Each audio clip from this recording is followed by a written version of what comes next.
Good morning. How are you? I'm fine. I am fine. I'm also doing well. First of all, give us a bit of a background as to when you did this, when you put in this right to information application, and response you're getting.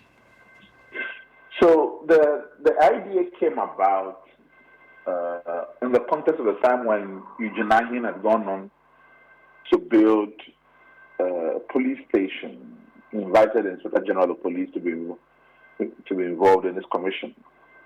Now, as you know, Eugene Arhin had been at the center of some controversy when, documents filed during his divorce process disclosed that he had astronomically gone from, building all kinds of apartment complexes, owning property within a short period of time, and raised our eyebrows as to the sources of the funds. And so our anticipation is that, institutions like the Ghana Police Service and others would be wary about certain individuals or politically exposed persons displaying a large amount of wealth, right? Given it's a democracy which is committed to questions around financial propriety, then that should bother people. And so we decided that, okay, one of the things we wanted to look into is, well, how much actually does a presidential appointee and at the Flagstaff House, right? And so we wanted to inquire into that. We made that public, that we're going to look into the question because it's a matter of real, genuine interest and public interest.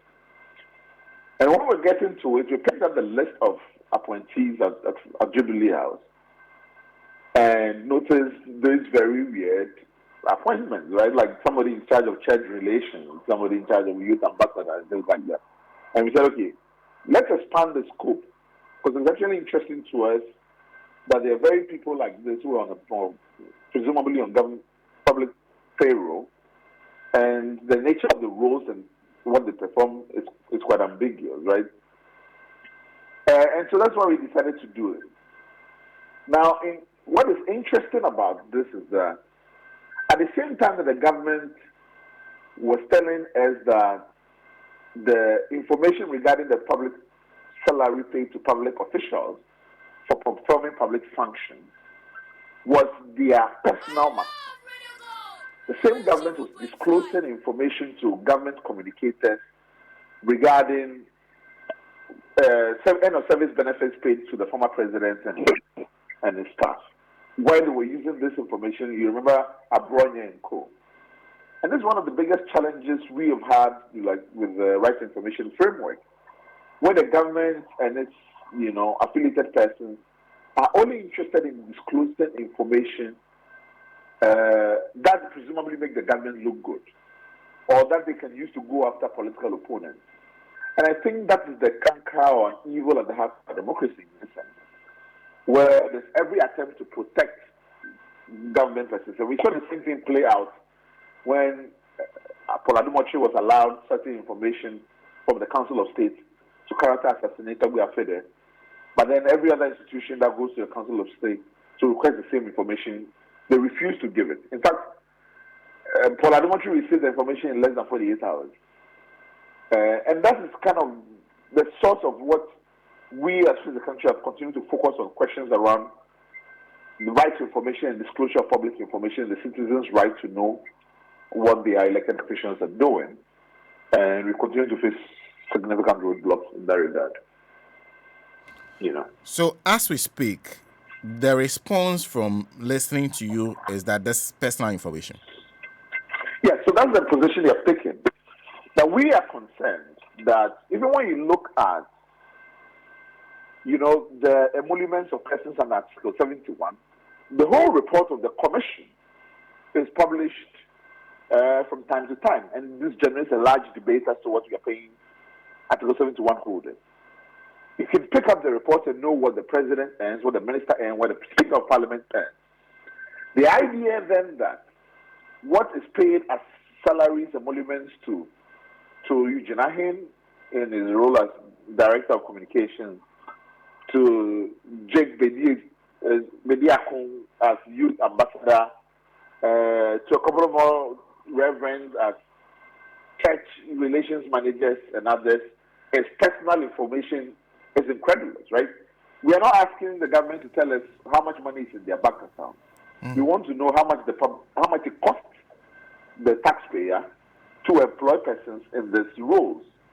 And if we are to consider these are private information, then we are getting to a point where even information as to what Article 71 of this rule is and would be shielded from the public.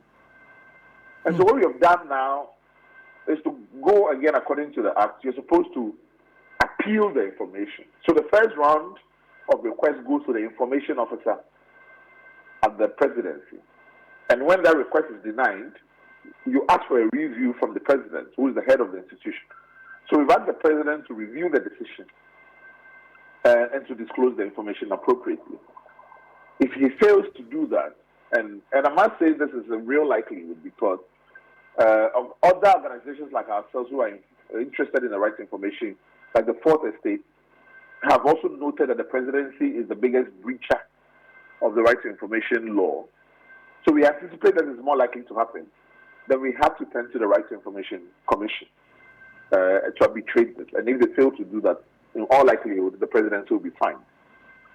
Obviously, our disappointment is that when you are fining the institution, it means that they're just taking public funds to push there, and it doesn't cost these public officials directly in their pockets. It doesn't hurt them in terms of the administrative progression. If they deny information, they are not criminally prosecuted for any of the breaches. So, in fact, enforcement of this framework, which is touted as the president's biggest commitment to an open and transparent governance, is essentially undermined in so many ways by his own officials. So you're saying that even before you sent this application to or request to the office of the president, you knew from their history that you are most likely not to get this information? So we did this as well, and we are really spoiling for a fight in the sense that just because public institutions would refuse to do it should not disable citizens from doing our part. And a lot of the times we sent up to now about 35 rights information requests to various institutions. The response rate is about 6%. And our commitment is that even though I guess the default reaction of persons within this government is to deny the disclosure of information, it shouldn't stop us from doing the critical work of trying to hold the government to account.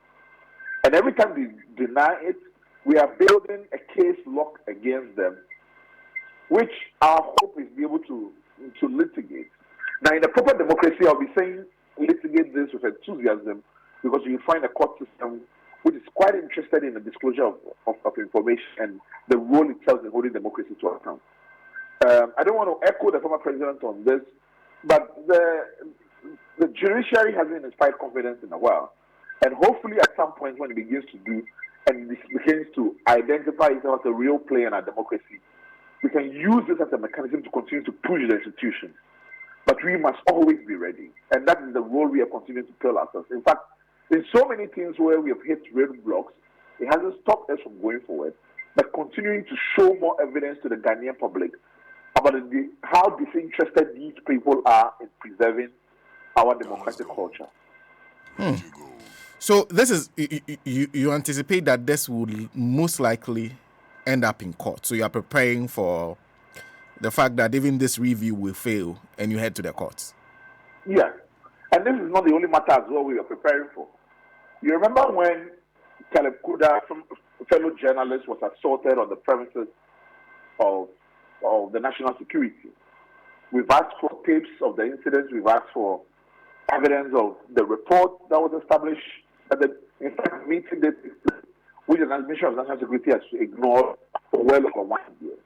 Yes, a lot of other cases within the 35 I'm talking about are things that we are building sort of a class action process against the government for failures in implementing the Right to Information Act, which has now become more rhetoric than a committed process to information disclosure. And I wanted you to restate why you said you were doing this, because you're asking for not information on the salaries of everybody that worked at the Jubilee House. You were specific as to the people whose information you wanted. Why did you pick those people, and what was your objective? What were you intending to achieve? Yeah, so let me give you an example first.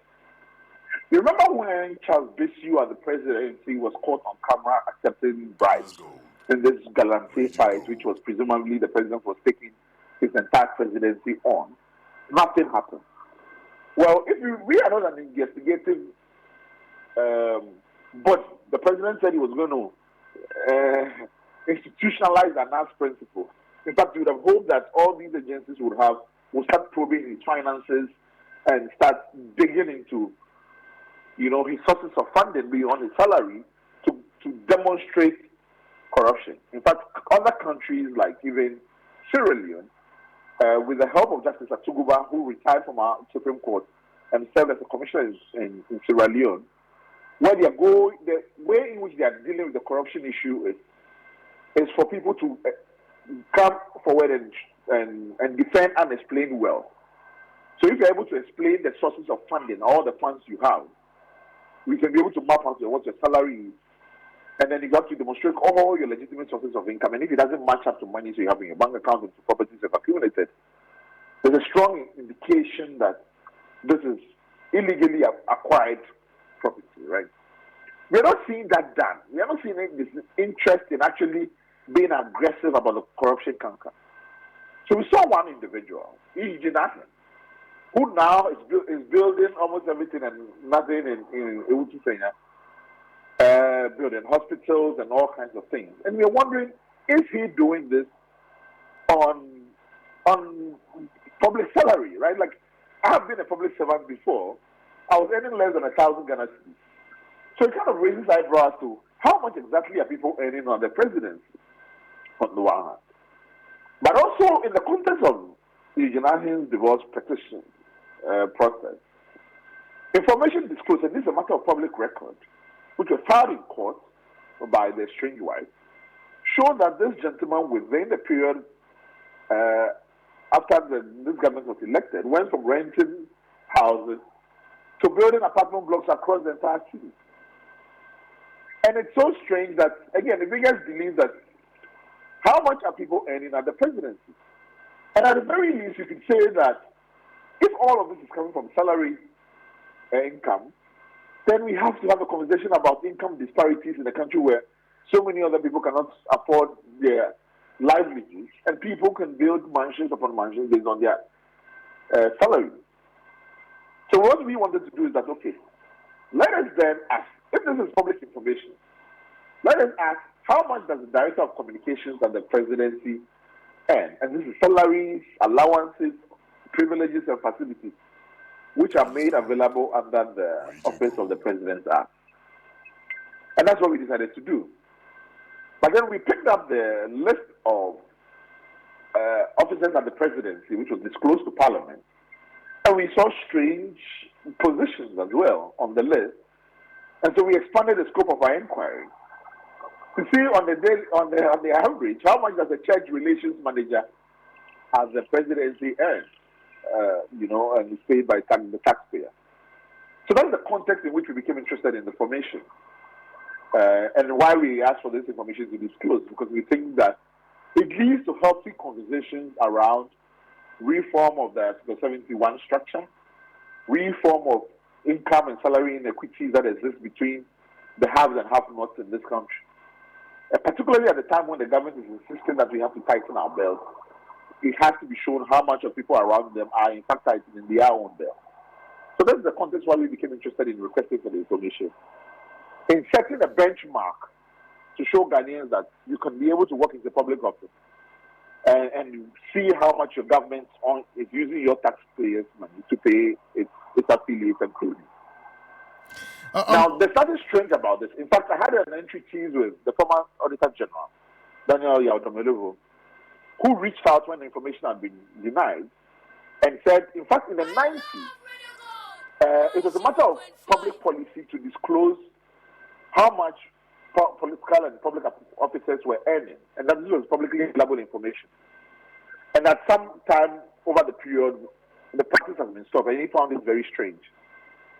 In fact, in other democracies across the world, this is information all you have to do is go on a website of public salaries, and you can see how much every public servant earns.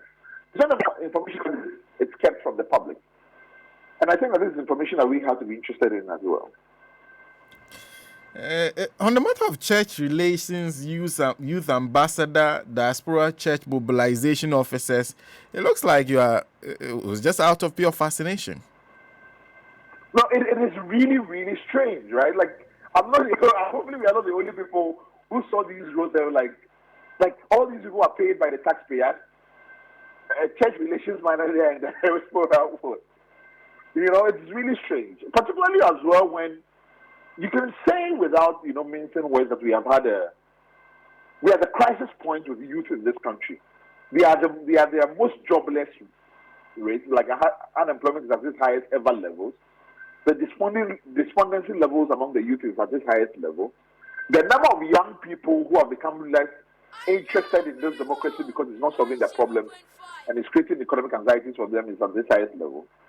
That's in fact beyond the National Youth Council, which is not doing any authority, which is not doing anything. Beyond the Minister of Youth and Sport, we actually have a youth ambassador that none of us as youth have ever met. In fact, the biggest youth mobilization movement in this country at this time is Fix the Country. And we have never engaged with a youth ambassador at the presidency to be able to have an intra-youth conversation. So that's also a very fascinating person as well that we became interested in that we didn't even know existed. And that's why we kind of requested information regarding them. And perhaps if it's out of pure fascination, wouldn't you understand the presidency then rejecting your requests? Because that will essentially maybe expose them to public ridicule, hatred, among others. Just because people feel you are doing nothing, you are taking money for it. So let's interrogate this a bit more. On the first point, anything that fascinates the public is a matter in the public interest. Now, mind you, this is not a private company. This is the public services for the public, and it's as high as the office of the president. Citizens have a right to know and audit who serves in that office. It's the essence of the democracy we live in. Secondly, there's some premise you concede in your question. That if we find out as the public that these persons are earning astronomical amount and they're not doing any work, isn't that a question of strong public interest? In fact, the elections were fought on the ground that the president was promising to protect the public purse. And if there's in fact no mechanism to protect the public purse, this is a matter of national interest. And I think that it is a valid way of criticizing public officials to say that we pay you, so you ought to serve us better. Considering how much we pay you, this is what we require of you. And so that process of ridiculing delivers good governance. And in fact, democracy anticipates the ridiculing of public officials. If that was not the case, we would not have popularized the idea that Mahama was incompetent. It was a part of ridiculing in order to gain better. And so then if you have a process in place where, in fact, the public treasury is being raided by those who claim to protect it, then it is in fact appropriate to call the president a thief. And that language of calling the president a thief to ridicule is to create a sense of financial propriety and responsibility in order to deliver better for Ghanaians. That is what democracy anticipates. And it is in fact a part of our culture. In Ghan culture, a day was set up before Vormawor for citizens to come together and insult the chiefs. The process of insulting was intended to improve the quality of their leadership. Somehow it has become unkosher then to have strong words and to be able to criticize and participate joyfully in the democracy, to hold those who we have elected to greater account. To do this now is high-stakes business where you'll be persecuted by the state. That is the danger of our democracy that we are interested in protecting and preserving, because there's life beyond this government. And that's what we're interested in. And lastly on this matter, if your interest was in finding out where the Director of Communications of the Jubilee House got the monies he was using in all those projects, wouldn't it have been proper if you addressed to him as a public officer that kind of request? Find out where do you get the money to do this, explain your source. Would that not have been the best way to go about it? So, in terms of the legal framework, when he goes up and he's doing all these activities, in fact, he claims to be doing it under the Eugene Arhin Foundation. It is not a public foundation. And so we are not able at this point to probe into that. That is not to say that other public agencies cannot probe into that. In fact, they have the mandate to, when politically exposed persons are doing this, right? Particularly when the sources of funding for the Eugene Arhin Foundation is exclusively one individual, Eugene Arhin. And that all of this is being done presumably in anticipation of a parliamentary ambition, which the president confers to. We can't do that. What we can do is to go to the employer, which is a public institution, and say that as far as we know, Eugene Arhin is not a manager of a business. He's a full-time employee who, by the nature of the full-time employee and engagement, cannot be involved in any other work that creates any conflict between his role and his first duty as a full-time public servant. He cannot hold any other offices as a full-time public servant. And so presumably, one could say that his income comes from his earnings from the public treasury. And even if he didn't, I think it's a matter that anybody is entitled to know as a citizen. How much do we pay our citizens? So on 2 points, it's a matter that we are on sure legal grounds to seek and obtain. But we, unlike other public institutions, cannot go and ask a private foundation, where are you getting all your money to do this? Well, because you've already said that you're seeking a review, you may be heading to court. So we'll be following that. Before I move on, there's a question that Larry Alansdogbe says I should put to you. I'm sure the editor of Herald says, why are you not interested? Okay, he has been following a story about a presidential staffer using 100,000 Ghana cedis on a day's trip to the US and back. I don't know if you've been following that story. I have been following the past conversation with the Herald, yes, I have. And he's asking whether you are interested in that particular story. I read the Herald with interest, and I think that the Herald is doing a great job covering this information, and I understand that they have made particular requests regarding what transpired, the circumstances under where Charles Nitego, I think his name is, was either sent down or flew back, and that's a matter that I think a lot of people in the public are interested in, and they're doing a good job covering it. And they will continue to watch how the conversation grows.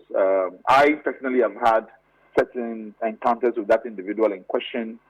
I am appalled by his morality, and the idea that he serves at the highest office of the land is something that I feel like cheapens the office. But that's a different conversation for another day. Well, I wanted to ask you, since you're talking about booing and subjecting our leaders to ridicule to get them to do better, I am wondering what you're thinking, the whole conversation around the booing of the president and Katie Amon coming in to call the youth bearded, empty-headed people, calling them coconut heads, among others, and the kind of responses that are coming from the presidency. What are your thoughts? Yesterday I was in an event which we had organized a panel with university professor in University of Toronto on booing is caring. Where we're kind of, discussing the circumstances under the booing, and in fact, how cathartic it was for young people to be able to reject somebody who so vilely represents everything that is wrong with this democracy today. And I think, let me give you an example. So many years back in law school, Professor Kumado then, who was a known affiliate of the MPP, said something that has always stuck with me. He said at the end of the 1992 election, the MPP chose to write a book, Stolen Verdict. And that is a good thing for our democracy that in a moment of being aggrieved, they chose to write a book rather than pick up guns. And it has always informed me in terms of people's right to speech and what they have to say, can say about government. I think that in all the things that the Ghanaian youth are suffering today, our democracy should be grateful that all the young people are doing is booing their presidency. And it is important that we remember this, because the ways in which we have dehumanized people, the ways in which we have impoverished people, and all they would do is boo. It shows the democratic ethic of the young people in this country, because they are entitled and legitimate to do even worse than that. And so that's something that informs my way in which I view what happened. Katie Hammond, has been in Adanta Sokwa for 22 years now. I've been through the constituency and driven in it. It doesn't reflect 22 years of person who has applied thinking in serving his district. I think it is, it is disappointing that at a time when, again, young people in this country are the most beaten at their lowest ebb, that persons like him, who obviously have enjoyed the largest of the state for so long, now insult and ridicule young people, and in fact do not understand that reactions like booing the president are in fact the better option for our democracy. But we ridicule that too. Maybe we are preparing for a different kind of out there. Because if we think that young people are just going to be voting machines and then are going to look away when their futures are so jeopardized that they can't even boo their president, then what do we expect of them? So, I mean, we have a group of people that have lost the plot. And I think that if we don't continue to boo, we might create a situation whereby military people will be interested in throwing them out. And I think we have to avoid that by all costs. So let's continue to boo the president. You back the booing? As an yes, I think that of all the options we have, booing is the least option to show our disappointment. In fact, we have had conversations internally within the country about following the president everywhere he goes and organizing booing matches for him, because I think that maybe either he doesn't hear enough of how badly he's left this country, or that he doesn't care. But maybe a couple more buoys will send the message down. But he is the president of the republic. If you subject him to such level of ridicule, does it help the image of the country? You see, this is one of the things I struggle the most with. The fact that the president is president of this country means that the buck stops at him. In fact, I remember at a time when the former president visited London, that scores of party persons were organized to stay and shout down at him across the streets of London. I supported those as being an element of Ghanaian democracy. I don't see why we have to be polishing on deck when things are so bad at the time when our economy is in the worst shambles, and then we are concerned about the ridiculing the president. Ridicule? Like, how much more is this person ridicule when he can flip us off and then fly off in a private jet? Like, what does he really care? I don't know how we don't see booing and ridicule as part of the process of ensuring a better governance. I don't know. I don't know how it's not viewed and more widely accepted. We are a people, when our chiefs do not perform, we remove their sandals in public and we stool them. That's the kind of people we are. So I don't want a democracy that tames us and makes us demand less from our leaders. No, that's not a democracy. So yes, I support booing. And lastly on the matter, did you say that when you go to Katie Hammond's constituency, you don't see a man who's been applying thinking? Yes, I mean, he called us coconut heads and saying that when the affairs of this country are being called to govern, they don't call young people like us with rasters and coconut heads. Presumably, he has a melon head which he has applied towards his constituencies. I've just not seen evidence of that, And so I'm at pains to kind of identify where the distinction factor between this superior brains that he has that has allowed him to be in office for 22 years. There's something that someone said that those whose kernels are cracked by spirit should learn to be humble. He's there, but it's a matter of privilege and circumstances, and you do well to remember that. I don't see evidence of superior thinking and Adam Sensukwa. Because his argument is that at least, no matter how you feel about it, in Africa, we acknowledge age and elders. That at least we respect age to a certain extent. So, can't we handle this better? That is his suggestion. You see, a lot of times people say this. It is language that is deployed. Everything we do to shield public officials from the truth. Everything we do to shield public officials from getting a taste of how people are feeling in this moment. You know? But in fact, it is ahistorical, and it's not very much Ghanaian history. Ghanaian history thrives on ridiculing public officials. Ghanaian history thrives on, like I said, removing the sandals of public officials in public. You remember one of the things Nkrumah was known for? Was saying that the chiefs were going to run and leave their sandals behind. That was a language and instrument of ridiculing. And so I don't know how ridiculing is a problem. In fact, everywhere across the country, people ridicule leaders and across the world. And so how is it that we are in a strange time of a culture of silence where we can't criticize or you'll be picked up by the police and you can't even boo? So what can we do? I want to understand. Like, what are the options left for showing displeasure with government? Because to speak up is to be at the danger of people attacking you. In fact, a couple of days ago, this gentleman called Bulldog talked about how he was getting threatening death threats from the presidency for speaking up. So what can we do differently? I just really want to understand, in these circumstances, if we can't even boo the president, if we can't throw pure water bags at the majority leader, what can we do? Like, I also want to understand. Well, let me conclude with you by asking your thoughts on this, because one of the things we're talking about is Galamsey. And this has been an issue that I'm sure you have contributed to discussing for a long time now.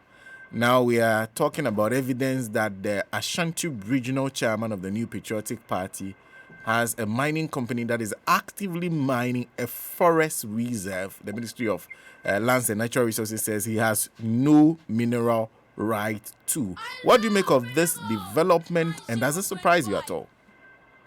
I am imagining that Wontumi, we are talking about, has not been arrested, has he? No.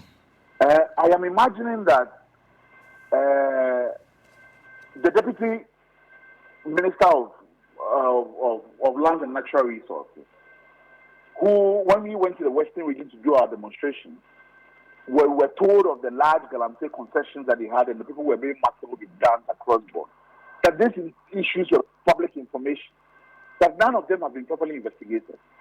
I am imagining that all the politically involved persons, the persons within this government who are involved in illegal mining, have not been picked up in any way, shape, or form. So what difference are we expecting?